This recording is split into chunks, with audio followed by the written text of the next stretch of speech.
Me mira kanë qenë qytetarët që pushtuan bulevardin dëshmorë të Kombit për të festuar ditën e verës. Fest për të cilën ishin organizuar aktivitetet e shumta, porse edhe për këtë ditë u ndjen dallimet politike.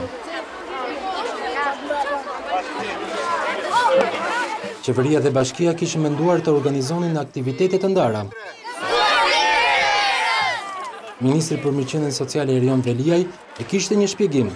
Vjen mirë që sot kemi organizuar pa kosto, në mënyrë institucionale, po dhe fal ndihmës biznesit që ka mbuluar shumë prej shpenzimeve, që qeveria mundi përdori taksat e qytetarëve në punë tjera, jo për festa. E di që ne kemi pasur rreth 30 aktivitete, ende nuk e di ç'është duke bërë bashkia, kështu që nëse janë duke bërë diçka, ma thoni edhe mua që t'i falenderojmë. Kudo në bulevard shiteshin ballokumet, ëmbëlsira tradicionale e kësaj feste. 1000 lek, po. Si janë shitjet sot?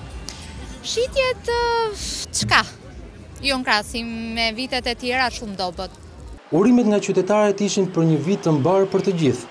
Ju uroj gjithë shqiptarëve gëzuar ditën e verës, kudo që janë, qoftë një verë e mbarë, mbarësi dhe shëndet. Ishte pak e veçantë, shumë e bukur, shpresoj t'ja kalon mirë. Gëzuar edhe juve. Gëzuar. Ju uroj të gjithëve njerëz gëzuar ditën e verës dhe shëndet. Por kishte edhe nga ata që nuk e fshehin ironinë. Një urim Për ke? Për deputet? Policia e shtetit kishte marrë masa që festa të vijonte sa më e qetë dhe të evitoheshin incidentet. Dita e verës është një fest me origjinë të lashtë pagane. Festimi kryhet në ndërim të natyrës dhe prej shumë vitesh është shpallur fest kombëtare.